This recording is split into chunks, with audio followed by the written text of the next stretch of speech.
We're going to go ahead and move on to Dr. Jayanthi, Neeru, who's from Emory. You could see his bio in front of you. Neeru, the floor is yours. Awesome. Thank you so much, George and the group. And I'm so honored to be right in between Holly and Beth and some other great speakers, but I know those folks. I wish I could give you hugs in person. So if you can click this slide, and we're gonna move quickly. We'll stay on task here. I do have a Twitter handle at Neeru Jayanthi because I post a lot of stuff on youth sports there.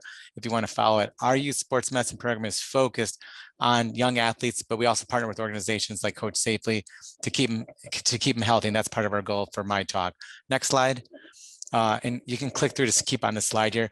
So, I've been asked to research this stuff for a while. We know that there's some risks and you can get hurt if you specialize only in one sport.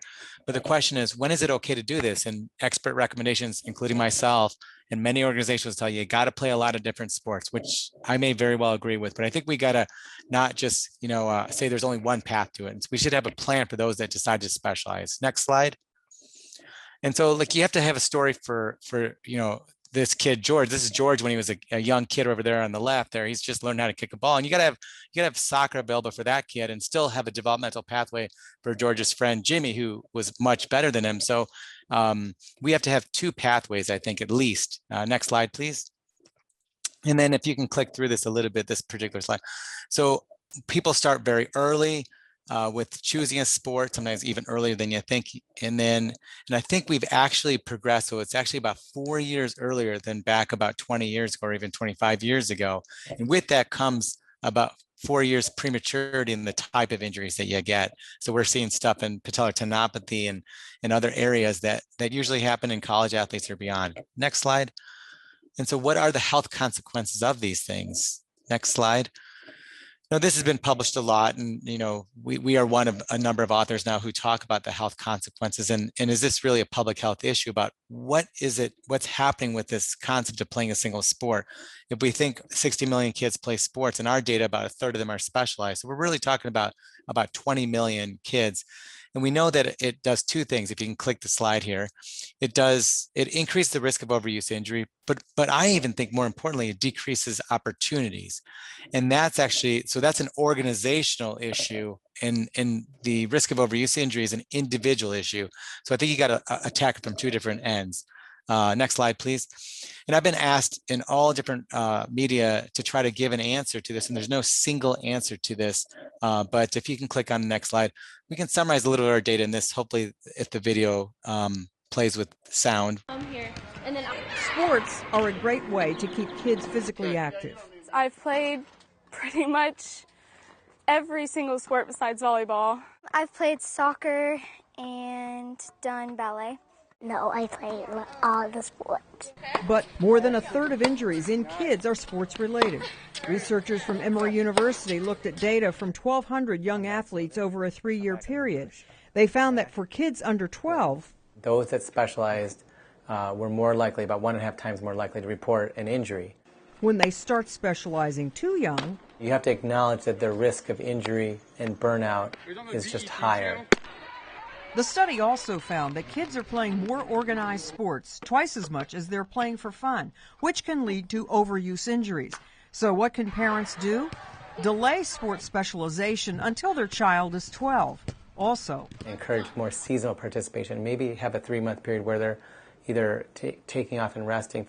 Another thing is making sure your young athlete is training fewer hours per week than their age. So if you're like 14 years old, train less than 14 hours per week. Proper warm-ups and cool-downs are critical. Especially as they get older and matches and everything's a little more intense, a little more physical, it's important to make sure your body can keep up with that. But the most important thing is just to have fun. I'm Marty Salt reporting. So if you click on there, you'll see a couple of simple rules that come out for this. If you click once, so there's an increase, and that's my son, by the way, a few years ago, but there's an increased risk of overuse injury when you specialize early, and that's a known risk. There's also increased opportunities for free play, and that's what we need to focus on too, is the unstructured play. And then the last one, if you want to click, is we found pretty good data that if you train less hours per week than your age, you're less likely to have a serious overuse injury, and even any type of overuse injury. So if you're 12, you make sure you're doing less than 12 hours, and that actually should include competition. So we look at these, I think we have one of the US soccer speakers talking about the clustering of competition. I think that's an important topic. Next slide, please.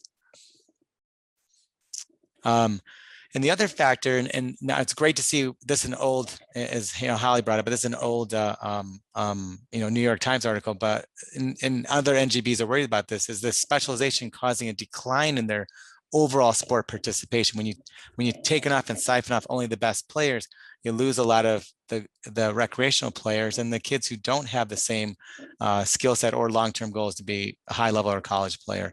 Next slide. So this is a study that one of our colleagues, Dr. Champus, and myself, Dr. LaBella at Chicago, and I was peripherally involved, but Dr. Champus, got a lot of, probably some of you folks out there to have about 2,100 US youth soccer players complete these surveys to look at what is the risk with soccer and specialization. Click the slide, please. And amazingly, the mean age of choosing only soccer was 9 years old. And that beat tennis. It's actually pretty close to gymnastics. Tennis is 10.4. I was actually fascinated with this. Next slide here. And there may be this relationship with more, not just single injury, but subsequent injury, 2 and 3 type injuries. And while some of it disappears with age and volume, it's something to note that, of all the sports that I interact with a lot of the NGBs, a lot of sports, actually right now, soccer is about the lowest age of specialization. Whether that's good or bad or not, we'll have to see more as far as attrition goes. Next slide, please. But I'll give you this. There are different models. One model is actually this concept of specialized sampling. I think it's not feasible to take a 12 or 13-year-old academy kid and tell them you got to start picking up basketball and tennis. But I think you got to look at, you do have to accumulate a number of hours. And this football model or soccer in Europe, if you click the next slide here, shows the kids who actually accumulate more hours actually end up, if you click the slide, will end up in the elite level clubs and be more successful from a performance point of view, but not just by playing soccer, but within the domain of an academy, they're doing diversified activities.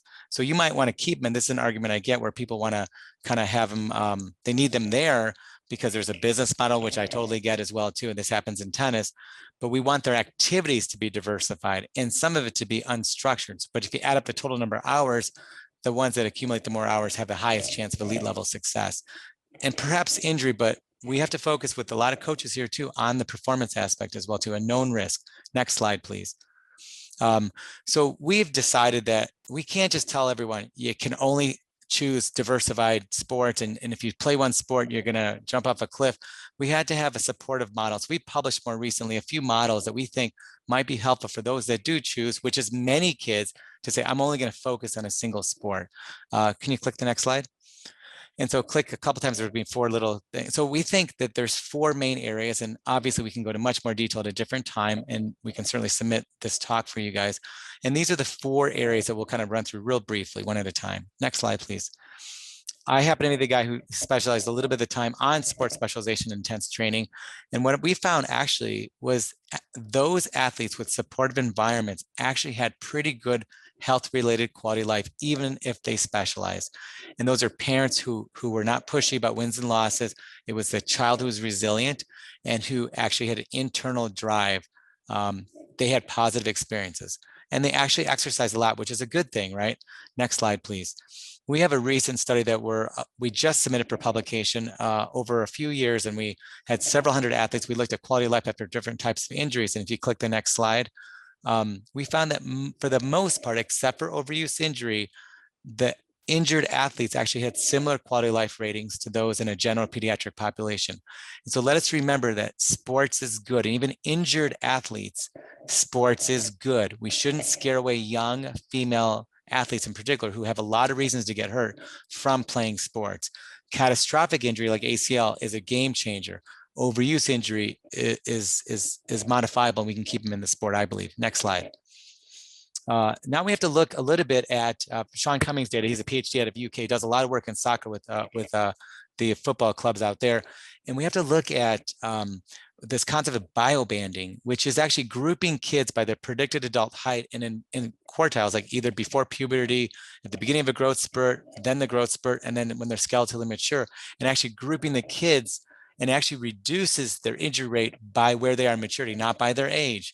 And this has actually been shown there. He's done an LTA, but particularly in soccer clubs, and it's been very effective. He's got a big, I'm all on board with this concept of biobanding and actually grouping your recommendations of training by their developmental stage. Next slide. My new colleague here, Dr. Greg Meyer, who's one of the best Holly Silvers and others know him quite well, looks at biomechanical deficits. And here's George at one of his birthday parties when he's younger. He's right there in the blue shirt. And let's not forget this true concept of adolescent awkwardness that happens during your peak height or growth phase. Next slide, please. So we have to make changes. And we find that actually, not only do you get coordination deficits that Holly well explained that happen, but also it happens with overuse type injury as well too. So one of the things we got to do is make changes during growth phases. So you don't have to do a lot of sprinting, running, and rapid directional changes when they're in growth, rapid growth phase. They need to work on coordination, balance, small skill set, and strength. And next slide, please. The last thing is training load progressions and workload. So if you tell a high-level young athlete that you got to train less, well, it's not always met with the best, response. So we got to be able to help them still. Next slide, please. And so we want to find that sweet spot. If you overtrain and have high rapid increase, you may have an injury risk, which is your acute workload ratio. But if you undertrain, and if you're not training enough, you don't have the resilience to tolerate the load. So you need to find that sweet spot where you don't make big changes. You have to work your load up. Next slide. And it's a big concept. And this is, again, something we can talk about more. But if you look at the top slide, the goal is through initial exposure to high-level training, then skeletally mature kids at the end, you can increase workloads slowly over time and build high workloads successfully so your athletes are resilient. And then they get a break when they're done with competition. Next slide. We've published, and again, we can send this stuff to you or send the talk, kind of like it's like an asthma action plan, but we published this, which is kind of a young athlete action plan for when your athlete has a low, moderate, or high risk disposition, whether you should continue playing or not. And in the interest of time, hopefully we can send these talks to the attendees. Next slide, please. And finally, my last plug is this isn't just sports specialization, this is athlete development. And I think that's where sports specialization fits in. So if you're interested, follow me on Twitter. I'm going to do a big Zoom webinar, I think this Saturday at 10 through the LTAD network. Am I allowed to plug that? It's great for coaches and those in performance world who want to talk about this in more detail. Next slide. So just remember the components of what it takes to train an athlete, what you do during growth periods, and free play. Let the kids play when they can. Next slide. Thank you so much. You can click through, see my kids and family, and I have to thank them every time I give a talk or leave town. So thank you all, and thank you, George, for inviting me in U.S. Soccer. Dr. Jayanthi, first of all, absolutely fascinating, and following what Dr. Silver shared with us. Our goal as coaches and clubs, parents, referees is to really make sure that our young players are optimal in their ability to play the game. And I think one of the points you said is for them to stay in the game. The worst thing is for these young players to have a catastrophic injury and then stop playing, stop enjoying sport. And between your talk and Dr. Silver's talk, outstanding information for our coaches and clubs.